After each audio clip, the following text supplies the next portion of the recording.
Make no mistake, the job market is evolving rapidly, and so are employers' expectations for job seekers. AI has certainly become much more prevalent in today's workplace, and there's growing expectations that candidates bring certain skills to the table.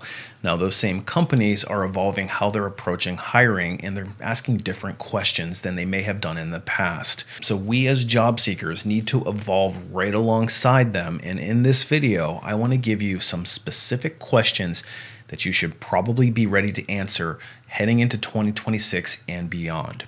Hey everybody, and welcome back to my channel. If you're new here, my name is Brian. I'm a corporate recruiter and a career strategist and the founder of A Life After Layoff. And I've made it my mission to demystify how hiring and job search works at major corporations.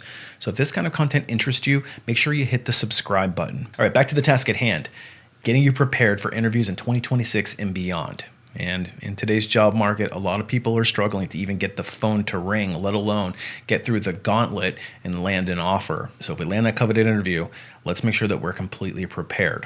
Now, you have to keep in mind that these are only some of the questions that you're likely to be asked in an interview, but I wanted to look more at where things are evolving. What are companies starting to take more of an interest in, and how they reflect the evolving job market? Now, if you've gotten through the last 4 or 5 years unscathed, you're one of the lucky ones. But for a vast majority of people, we've had not only one layoff, but potentially even more than one.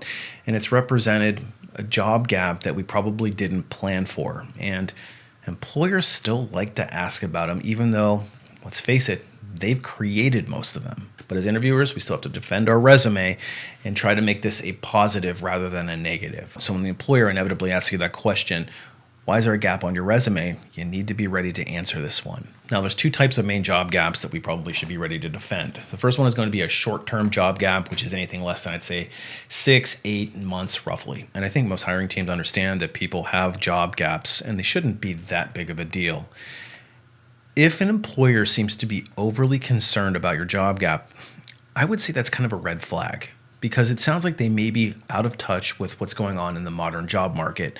But nonetheless, we still have to defend it.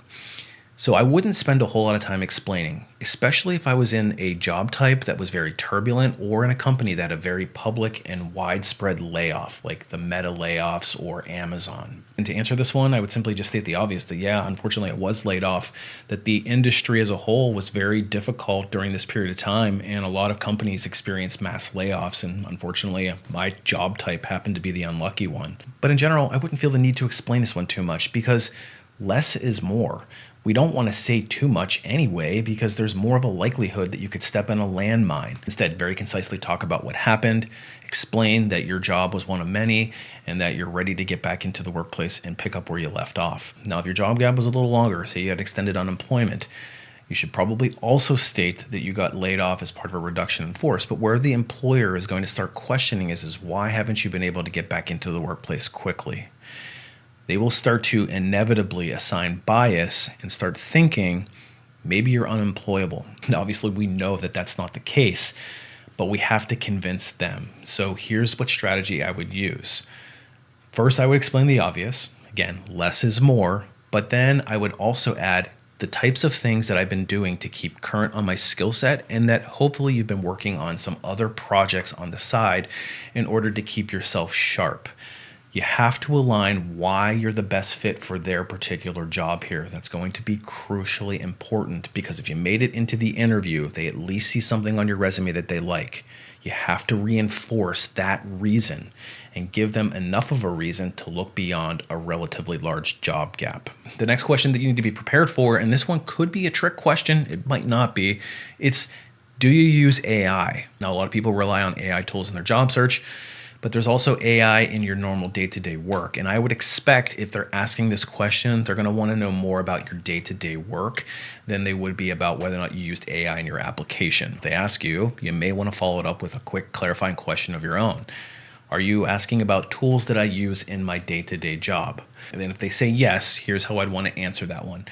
The first thing that I want to do before I walk in the door is get an understanding of what their policy or their mindset around AI is. And how you can typically do this is just do some research. Look at what the company's talking about on their public-facing social channels. Is AI part of the conversation? Are their products innovating with AI? Do they embrace an AI culture? Some companies are very AI forward and are expecting people to have a base level of curiosity or knowledge walking in the door, whereas other companies are a little bit more resistant to it and they want to know that you're doing things authentically. Now, I would err on the side of more and more companies are expecting people to walk in with a base level of understanding of how AI works than not. So I'm going to take a more risky approach of assuming that they want to know that I'm pretty good at it. But you got to be careful here, because if they think that you're overly relying on it and you don't actually have the foundational skills, then they may eliminate you as a candidate because of it. So how I would address this one is I would state that I am very curious about AI tools, that I'm very quick to embrace technology, and that I like to do things as efficiently as I can. What I've found is that some of these AI tools, such as A, B, or C, have allowed me to reduce some of the mundane tasks so that I can focus on the much deeper work. Then I would prepare a brief example of when I used AI tools to help me be more efficient, but focus on your mastery of the underlying competency and not that you relied on AI to do it all for you. The key here is to show that you're adaptable to new technology, that you're an innovator and you're a forward thinker, and that you can bring a new perspective into this job. Just expect, though, that they'll probably have some probing follow-up questions, so make sure you really know your underwriting technology and the methodologies so that you don't get caught not knowing what you're talking about. The next question is certainly a fan favorite. It's, why should we hire you? And this is a variation of tell me about yourself. And it's the same principle. What they're trying to do is see, are you the right fit for what it is that we're looking for in this job? And it might not necessarily just be the technical skill. They may be looking for more of a motivational fit. So in other words, if they're looking for somebody that's interested in moving up the ladder, growing in a role, and you come in saying that you just want a job, then there's probably going to be a mismatch. And alternatively, if the job happens to be very repetitive and tedious and you like things that are much more creative, they may look at that as a cultural mismatch as well. Your best bet here is to read the job posting carefully to try to figure out what it is that they're looking for, maybe ask a few probing questions, and then ultimately deliver an answer that is as well aligned to what they're looking for, but hopefully staying authentic to what you actually want. And if you're somebody that's just looking for a job, probably wouldn't say, I just need a paycheck. Next, and this one's going to be increasingly more common, especially for jobs that have been pulling people back into the office. Let's face it, the war on remote work has been lost by the employee over the last year to year and a half as more and more companies are forcing people back into the office, and remote first is becoming increasingly rare. In some cases, they may embrace a hybrid model, but a lot of companies that embraced remote are moving back into the office, and we have to expect that they're going to start using that as a cultural indicator of whether or not you're a good fit. So I would read the job posting very carefully again to understand, is there a remote or hybrid component? And don't automatically assume that just because it says remote that it is a fully remote position. And if you state that you only want to work remote, you have to expect that if they want somebody to come into the office at least 1 or 2 days a week, that you might be eliminating your candidacy. So this is only a question that you can answer yourself based on your circumstance or where the job is located. But keep in mind, whenever you decide to apply, there may be an on-site component to it. So if you're somebody that's only looking for remote, you're probably going to need to just come out and say it and hope for the best. And the final question to be prepared for in 2026 and beyond is, what are your salary expectations? And this is not an earth-shattering question. This is probably as old as interviewing is. But this is becoming more and more relevant because there is a mismatch of salary versus what companies are willing to pay. And salaries have been under pressure, especially after the 2021 and 2022 market boom and subsequent correction. In addition to that, a lot of companies are moving to a fractional model where they might pay hourly or on contract. And that can become increasingly tricky if you're looking for full-time work and they're only offering a 1099 or something of the equivalent. So when you're answering this question, it's the same advice that I would always give, but you just want to make sure that you're not eliminating yourself. The first thing I would do is make sure that you're paying attention to what's going on in the job market. And if you haven't looked at salary data in the last year or two, you may want to go and revisit it. Do as much research as you can. Look at what other companies are paying. A great place to do that is in active interviews if you can get them and you hear directly what employers are saying. But you may have to dig a little, look in multiple places, go on some forums, try to find as much information as you can about the target markets that you're interested in.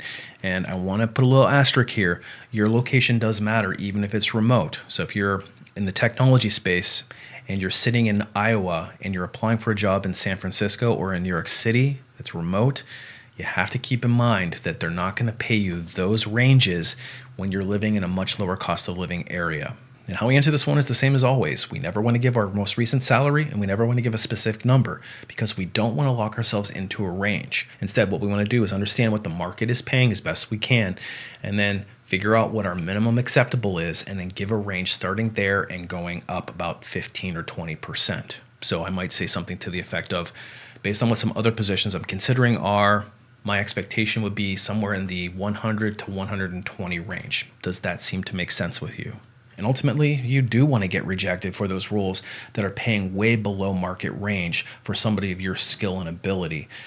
Because frankly, if you took that job, you would end up with a quick turnover on your resume anyway, and it's just going to weaken things going forward. Now, these are just some of the questions that you need to be prepared for. Of course, there's a whole gamut of other things that you need to do in order to navigate through each round of the interviewing process.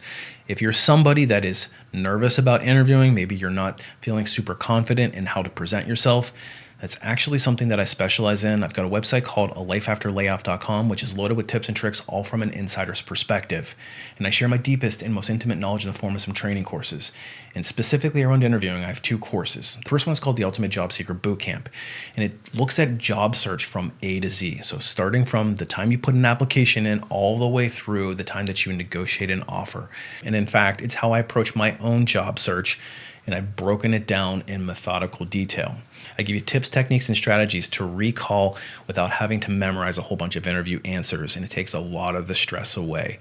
Not to mention, we also make sure that you negotiate the best possible terms and don't leave any money on the table. Now, if you're interested in only the interviewing and not the entirety of the job search process, I've created the 48-hour interview crash course, which is designed to prepare you for just about any major corporate hiring process in as little as 48 hours. And we go deep into methodology and preparation so that you can feel extremely prepared to ace the interview. And if you think that you need a little bit more personalized individual help, I do offer some limited one-on-one private coaching, and you can reach me through my website, alifeafterlayoff.com. Anyway, hopefully you found this video to be helpful. Good luck on your interviews in 2026 and beyond. Appreciate you watching. We'll see you on the next one.